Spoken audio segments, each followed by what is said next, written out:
नमस्कार प्रिय मित्रों, एक बार फिर स्वागत है आपका हमारे इस YouTube चैनल ज्ञान गंगा सागर। प्रिय मित्रों, आज फिर हम नई कहानी लेकर उपस्थित हैं आप लोगों के समक्ष। आज की जो कहानी है वो बहुत ही मोटिवेशनल है। आज इस कहानी से आपको ढेर सारी शिक्षाएं मिलेंगी, ढेर सारी प्रेरणाएं मिलेंगी। प्रिय मित्रों, आज हम बात करेंगे तोता मैना की कहानी की तरफ। इससे पहले का एक भाग हम डाल चुके हैं और आज हम बात करेंगे भाग 2 में तोता क्या कहता है मैना से। तो आइए जानते हैं। लेकिन उससे पहले अगर आप हमारे चैनल पर नए मेहमान दर्शक बंधु बनकर आए हैं तो कृपया करके हमारे चैनल को सब्सक्राइब कीजिए और बेल आइकन को प्रेस कर दीजिए, जिससे आने वाली वीडियो सबसे पहले आप तक पहुंचे, क्योंकि आपका एक सब्सक्राइब हमारे लिए बहुत ही महत्व रखता है। प्रिय मित्रों, तो बने रहिए हमारी वीडियो की समाप्ति तक। आपका ज्यादा समय न लेते हुए चलते इस कहानी की तरफ। तोता कहता है, यह मैना जब मनन सेन को मनन सेन की पत्नी ने कुआं में डाल दिया और मनन सेन की पत्नी उस फकीर के साथ में रहने लगी और धीरे धीरे आनंद के साथ में समय बिताने लगी। कुछ दिनों के बाद में उस फकीर ने मनन सेन की पत्नी चंद्रप्रभा को ऐसा नाचना गाना सिखाया कि उसके समान उस शहर में कोई दूसरी नाचने वाली नहीं थी। वह उस नगर में प्रसिद्ध हो गई। इस प्रकार चंद्रप्रभा के नाचने गाने के कारण वह फकीर लाखों रुपए का मालिक हो गया। चंद्रप्रभा उस फकीर के साथ में मौज मस्ती कर रही है। इधर तोता ने कहा, ये मैना। चंद्रप्रभा उधर फकीर के साथ में मस्ती करने लगी। अब तू मनन सेन का हाल सुन। जिस समय मनन सेन की पत्नी ने मनन सेन को कुएं में धकेला था, दैव योग से एक जंजीर कुएं में लटकी थी और वह जंजीर मनन सेन के हाथ आ गई और उस जंजीर को पकड़कर भगवान को याद करने लगा और कहने लगा कि हे प्रभु, मैंने अपनी पत्नी को जीवन दान दिया और मेरी ही पत्नी ने मेरे साथ विश्वासघात किया। क्या यही मेरे प्यार की सजा है?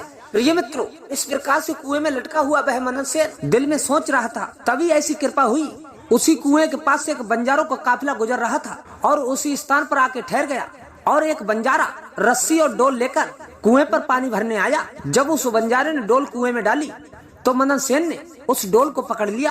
कुएं में कौन है? बंजारा चौंक गया और कहने लगा, आप कौन हो और कुएं में कैसे गिरे? तब मनन सेन ने जवाब दिया, मैं आफत का मारा एक इंसान हूँ, आप मुझे बाहर निकाल लो और मेरी जान को बचा लो। मनन सेन ने बंजारे से प्रार्थना की। यह सुनकर बंजारे को उस पर दया आ गई और उस बंजारे ने मनन सेन को बाहर निकाला और पूछा, हे भाई, तुम कौन हो? कुएं में कैसे गिरे? मुझे अपना हाल बताओ। मनन सेन ने कहा, मैं कैसे बताऊं आपको? जो मुसीबत मुझ पर पड़ी है उसे कहने से मेरा दिल फट जाएगा। मनन सेन ने कहा, मैं जूनागढ़ का राजकुमार हूँ। मेरे पिता ने मुझे देश से निकाल दिया और मैं अपनी प्यारी पत्नी को लेकर एक जंगल में पहुंचा। मैं और मेरी पत्नी एक दूसरे से बहुत प्रेम किया करते थे। जंगल में एक सांप ने मेरी पत्नी को डस लिया, जिससे उसकी मृत्यु हो गई। जब मैं विलाप कर रहा था तब महादेव पार्वती ने मुझ पर दया की और मेरी आयु के आधे वर्ष मेरी पत्नी को देकर जीवित किया और हम उस जंगल से आगे बढ़े और कुछ दिन बाद इस जंगल में पहुँचे जहाँ पर आप और हम खड़े हैं। यहाँ पर एक फकीर का डेरा था। मुझे प्यास लगी थी, मैं पानी पीने चला आया। जब मैं वापस गया तो मेरी पत्नी ने कहा, मुझे भी प्यास लगी है, मुझे भी पानी पिला लाओ। यह कहकर वो मेरे साथ कुएं पर आ गई और जब मैं कुएं से पानी निकाल रहा था तब उसने पीछे से धक्का दे दिया। संयोगवश एक जंजीर कुएं में लटक रही थी। वह जंजीर मेरे हाथ में आ गई, जिससे मैं कुएं में डूबने से बच गया। जब आप आए तो मैंने आवाज दी, जिसे सुनकर आपने मुझे बाहर निकाला। प्रिय मित्रों, मनन सेन ने दुखी मन से अपना सारा वृत्तांत बताया उस बंजारे के लिए और अपनी व्यथा को सुनाकर मनन सेन चुप हो गया। बंजारा उसकी नेकी और रानी की करतूत देखकर अफसोस करते हुए कहने लगा, त्रिया चरित्र जाने ना कोई, खसम मारकर खुद सती हो। ये कहकर बंजारे ने मनन सेन को छाती से लगा लिया और बोला, तुम किसी प्रकार की चिंता मत करो, प्रभु बड़ा दयालु है, वह सब भला करेगा। यह कहकर उसने मनन सेन से कहा, अगर आप चाहो तो हमारे साथ हमारे लश्कर में रह सकते हो। यह सुनकर मनन सेन ने उनके साथ रहना स्वीकार किया। संयोगवश बंजारों का वह लश्कर कुछ दिनों बाद उसी शहर में आया जिस शहर में चंद्रप्रभा और फकीर रहता था। यह देखकर मनन सेन ने बंजारे से कहा, भाई, कुछ दिन इस शहर में रहने की मेरी इच्छा है, अगर आपकी आज्ञा हो तो कुछ दिन इस शहर में बिताऊं। बंजारे ने कहा, आपकी जैसी मर्जी आप करें, मुझे कोई आपत्ति नहीं। मनन सेन बंजारे से आज्ञा लेकर शहर में आया और वह काम की तलाश में घूमने लगा। प्रिय मित्र, कुछ दिन बाद उसकी मेहनत रंग लाई और उसे एक बड़े व्यापारी के यहाँ पर नौकरी मिल गई। वह व्यापारी के यहाँ पर रहने लगा और बड़ी लगन से अपने कर्तव्यों को निभाता रहा। उस व्यापारी मदन सेन को बड़ा ही सम्मान दिया और उसे वहाँ का मुनीम बना दिया। अब मदन सेन के दिन चैन से गुजरने लगे। एक दिन संयोगवश उस नगर के राजा के यहाँ पर चंद्रप्रभा के नृत्य का आयोजन हुआ। राजा ने उस शहर के तमाम बड़े व्यापारियों को निमंत्रण भिजवाया। प्रिय मित्र, जिस दिन चंद्रप्रभा का नृत्य था, उस शहर के सब व्यापारी और सेठ साहूकार राजा के यहाँ पर पहुँचे। मदन सेन ने भी रानी के नाचने और गाने की तारीफ सुनी थी उस शहर में। उसने अपने मन में सोचा, मैं इस नृत्य को जरूर देखूंगा। यह सोचकर मदन सेन भी राजा के यहाँ पर पहुँचा। इधर वही चंद्रप्रभा सज धज कर नाचने के लिए खड़ी हुई थी। उस समय वह अप्सरा के समान लग रही थी और इधर मदन सेन अपने मालिक के पास बैठा था। इधर रानी ने अपना नृत्य शुरू किया और एक ठुमरी उसने उस महफिल में गाई। चंद्रप्रभा ने ऐसे कई दादरे अपनी मधुर आवाज में गाए, जिसे सुनकर महफिल के सब लोग वाह वाह कहने लगे। राजा से लेकर प्रजा ने भी ढेर सारे इनाम दिए। इधर मदन सेन ने भी अपने हाथ की अंगूठी, जिसमें हीरा जड़ा हुआ था, उतार कर रानी चंद्रप्रभा को भेंट की।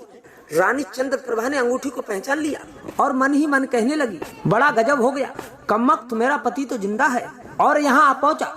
अब ये मुझे जिंदा नहीं छोड़ेगा, इसलिए कुछ ऐसा उपाय करना चाहिए जिससे ये मारा जाए।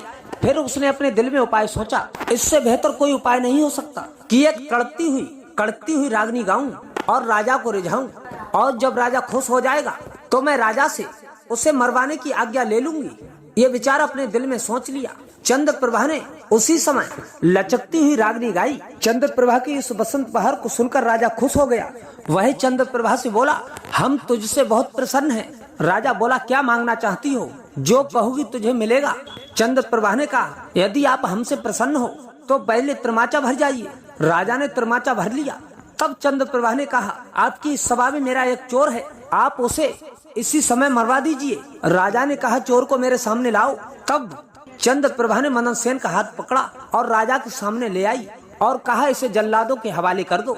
राजा ने सिपाहियों को आदेश दे दिया। यह सुनकर जल्लाद मदन सेन को मारने के लिए लेकर चले। यह देखकर मदन सेन का व्यापारी घबराकर मदन सेन से पूछा, तूने इस नरकसी का क्या चुराया है जिस वजह से तुझे मरवाना चाहती है? मदन सेन ने अपने मालिक से कहा, मैंने इसका कुछ नहीं चुराया। मदन सेन ने व्यापारी से कहा, तुम इस राजा को मेरी दो बातें सुनने के लिए राजी कर लो तो मेरी जान बच जाएगी। यह सुनकर मदन सेन का व्यापारी सभी व्यापारियों के पास आया, सेठों के पास आया और उन सबसे मशवरा किया और उसने कहा, मित्रों, या तो राजा न्याय करे वरना हम इस शहर को छोड़कर चले जाएंगे। सभी व्यापारी उसी समय इकट्ठे होकर राजा के पास आए और कहने लगे, राजा आप महान हैं, हमारा मुनीम निर्दोष है और वह निर्दोष मारा जा रहा है। वो कहता है कि राजा ने मुझे मारने की आज्ञा दी है, सो मुझे भी उस राजा की आज्ञा से मरना स्वीकार है, लेकिन मेरी दो बातें सुन लीजिए। राजा ने व्यापारियों की बात सुनकर कहा, आप मुनीम को लेकर आइए। उसी समय व्यापारी मदन सेन को लेकर राजा की सेवा में उपस्थित हुए। राजा बोला, तुम जो कुछ कहना चाहते हो वो मेरे सामने कहो। मदन सेन ने कहा, मैंने क्या दोष किया जिसके कारण आपने मुझे मारने की आज्ञा दी? मदन सेन ने पहला प्रश्न। राजा ने कहा, तू इस नर्तकी का चोर है। यह सुनकर मदन सेन ने कहा, मैं चोर नहीं हूँ, मैं इस उल्टा स्त्री का पति हूँ। यह मुझे कुआं में धकेल कर एक फकीर के साथ चली आई। चंद्रप्रभा ने कहा, मैं क्या जानूं ये कौन है, मैं तो बस इतना जानती हूँ मेरा चोर है। चंद्रप्रभा ने बात को बिगड़ते हुए देखा और कहा, राजा साहब। मदन सेन ने कहा, महाराज, अगर ये मेरी पत्नी नहीं है तो जो कुछ चीज मैंने इसे रास्ते में दी थी वह मेरी अमानत लौटा दे। मदन सेन ने अपनी नजरों से अपनी पत्नी को देखा। उसकी बात सुनकर उसकी पत्नी ने कहा, मुझे स्वीकार है। मदन सेन ने कहा, आप अपने हाथ पे जल ले, इसी सभा में तेरा मेरा न्याय हो जाएगा। और पानी लेकर कहो, जो आपने रास्ते में मुझे वस्तु दी थी वो मैं आज इसे वापस करती हूँ। मदन सेन ने कहा। तब चंद्रप्रभा ने अपने हाथ पर जल रखकर कहा, जो वस्तु इसने मुझे दी थी वो मैं आज वापस करती हूँ। यह कहकर जैसे ही रानी ने अपने हाथ का पानी छोड़ा वैसे ही रानी के प्राण पखेरु उड़ गए। यह देखकर सब लोग आश्चर्य में पड़ गए। राजा ने घबराकर मदन सेन से कहा, यह क्या हुआ, इसका कारण सही सही हमसे कहो। तब मदन सेन ने राजा को अपना सारा वृत्तांत बताया और अपना हाल कह सुनाया। यह सारी बातें राजा ने सुनी। राजा ने मदन सेन को अपने गले से लगा लिया और अपनी बेटी की शादी मदन सेन के साथ कर दी और उस फकीर को फांसी लगवा दी। तब तोता ने कहा, ए मैना, जब से मैंने ये दास्तान सुनी है तब से मैं भी स्त्रियों से घृणा करता हूँ और मैंने आज तक इसी कारण दूसरी शादी नहीं की। मैना बोली, ए तोते, तूने बात सच्ची कही, लेकिन ये भी सच है, पुरुष अधिक निठुर होते हैं, स्त्री तो 100 में 1 होती है। यह कहकर मैना ने तोते को यह दास्तान सुनाई। प्रिय मित्रों, तो आज की कहानी यहीं तक। मिलते हैं नेक्स्ट वीडियो में, तब तक के लिए जय श्री कृष्ण, जय श्री श्याम।